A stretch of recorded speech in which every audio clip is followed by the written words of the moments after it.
From the team you can trust, this is breaking news from News 8. We are following breaking news this morning. Rochester police are investigating the city's latest homicide.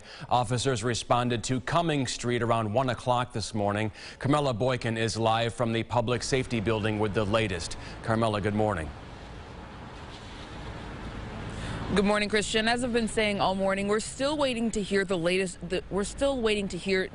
about the latest homicide in the city of Rochester. This one happened on Cummings Street near Clifford Avenue. Again, we have confirmed that it is a homicide, and earlier this morning there was a large police presence with a mobile command unit outside as well. This is one of numerous shootings this week and the 76th homicide of the year, well surpassing the record set in 1991 of 69 recorded homicides. Again, we have confirmed that it is a homicide, and as we learn more details, we will keep you up to date with the latest information.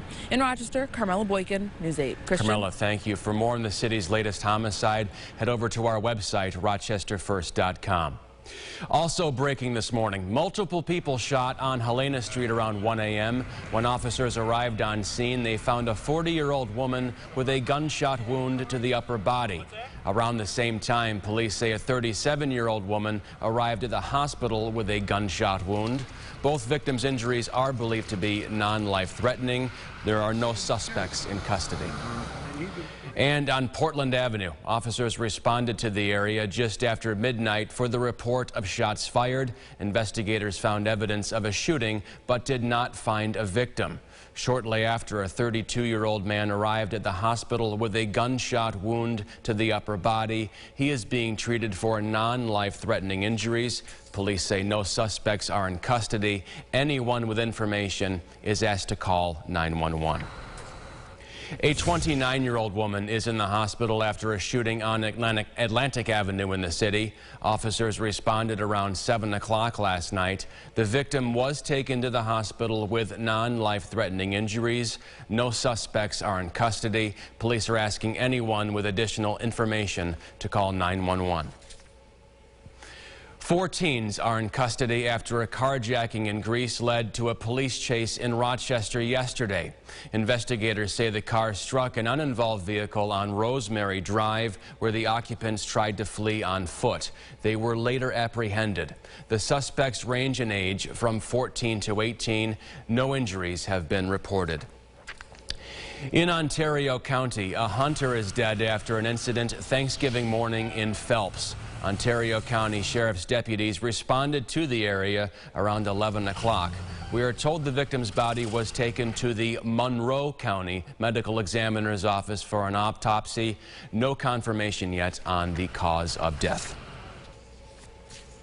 The 2 individuals are known to each other, and they were here hunting together. The other male was pronounced dead here at the scene. We're told the victim was a man in his 20s. We will continue to follow the story as it develops. All right, James Gilbert in studio here with a look at our weather. James, it's Black Friday. What can people expect standing out in line there today? Yeah, I think it's going to be cold, certainly. You might want to try to get that heart rate up, maybe with a walk or a jog this morning. Temperature is going to be in the 30s all day long, but you add that wind chill, it feels like the 20s, maybe even into the teens, and you get that rain chance, that snow chance. Rain has moved out. We're talking snow now over the next 24 hours. You see that 40–50% as we get later in the afternoon and evening. Flakes flying. Looks like some accumulation, especially over into Wayne County overnight and early Saturday. Christian? All right, James, thank you so much. A lot of shoppers heading to the store this morning for Black Friday deals, but many big ticket items might not be available this year due to supply chain issues. Popular items like TVs and video game consoles could be in short supply. Another concern, rising COVID cases across our region. With a number of in-store customers expected to reach pre-pandemic levels today, some are being cautious as they hunt for deals. I always mask up, and social distancing, follow the guidelines that have been set for us, so I'll be safe. It's always a concern, but we've been pretty safe through the pandemic thus far. We haven't been really impacted by it, me and my family, so it's been a blessing. According to the CDC, Monroe County has a high transmission rate of the virus. Health officials recommend everyone should mask up indoors, especially in places where social distancing is not possible. A new COVID variant is driving a spike in cases in South Africa. The UK Health Secretary says the new variant may be more transmissible than the dominant Delta strain, currently driving up cases worldwide. The early indications we have of this variant is that it may be more transmissible than the Delta variant, and the vaccines that we currently have may be less effective against it. Now, to be clear, we have not detected any of this new variant in the UK at this point in time, but we've always been clear that we will take action to protect the progress that we have made. There are new restrictions to travel to Great Britain from 6 countries, including South Africa. UK health officials suggest current COVID vaccines may be less effective against the variant. The World Health Organization is meeting today to evaluate the new variant.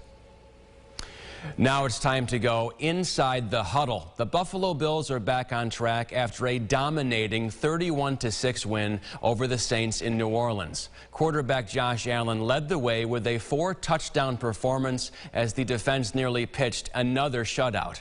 Thad Brown has more on the big win in the Big Easy.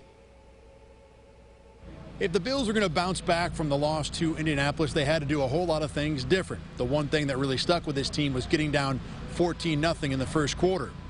That was something that was 100% not going to happen again on Thanksgiving night here in New Orleans. We just came out with energy, this game. Everyone was ready to go. That wasn't us last week when we played the Colts. Everyone's like, oh, the narrative's going to change every week on us, so we want to come out there and show that, when we play well, we're a hard team to beat. And I feel like we came out there with great energy today. We knew we needed to come in with high energy and get some momentum early. Obviously this crowd is, probably second behind the Buffalo Bills, and as far as their energy. And so we were able to take them out of it early. A lot of us were up this morning continuing to watch film before getting on the bus, because you got to take advantage of every opportunity that you can get before Thursday games. It's fun when you jump on fast versus when you have to come from behind. And we got a good team. We got a damn good team, but sometimes we don't play like it. So the thing we got to do is play more consistent ball. Happy for how our guys responded from, a short week and a tough loss on Sunday. And, as you can hear, the music's loud and guys are celebrating a little bit. And it's hard to win in this league. We're not going to apologize for winning the way we do. And happy that our guys came out and played the way they did. For you to come up short the way we did, sometimes it can be demoralizing. But like I said, I've been in this league a long time. I done kicked a lot of people. I done got my kicked too. That's just the nature of the business. But you got to flush that and do it all over again. Sean McDermott had no update on corner Tre'Davious White after the game. White left in the first half with a knee injury.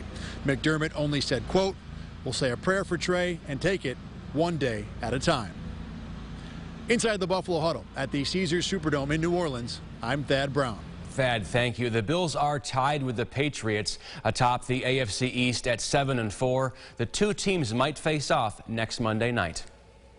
Time now for the GRE Morning Business Report. For the first time ever, a federal jury has ruled 3 major pharmacy chains are liable for their role in distributing opioids. The verdict found CVS, Walgreens, and Walmart responsible for not stopping the painkillers from flowing into 2 Ohio counties.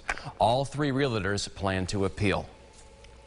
Federal authorities are warning about holiday scams. The FBI says the 2 most prevalent crimes this year are non-delivery and non-payment scams. The Federal Trade Commission says be on the lookout for social media scams, which are hotbeds for deception. For instance, scammers may advertise the chance to win something big, but then include malicious links to seek and steal your personal data. The gift wrap that keeps on giving. Hormel is gift wrapping its bacon for the holiday season, quite literally. The brand says its Black Label bacon wrapping paper comes with the sizzling aroma of the breakfast staple and a decorative wave pattern. Register for a chance to win a slab of the savory stuff at wrappedbybblacklabel.com. What will they think of next? My goodness. I don't need that in my house. That's, I don't know. Interesting. Interesting for sure. Certainly. I guess opening them up with a little snow on the ground outside. Is that hanging on a tree? What was that? Bacon on the tree? Yeah. Oh, my goodness. James, outdoors. It's Black Friday. Double underpants out there or what? What was she wearing? Oh, yeah, triple maybe. It's a cold snow accumulations here. We've got 1 to 2 inches across much of Monroe County, including Greater Rochester. Then you go over to Wayne County, Lyons, maybe just a hair into Walworth. We're looking at 2 to 4 inches. So that's overnight and into tomorrow. All right, James, thanks so much. Thanks for watching News 8 at Sunrise. Our next update coming in 30 minutes. CBS Mornings is up next.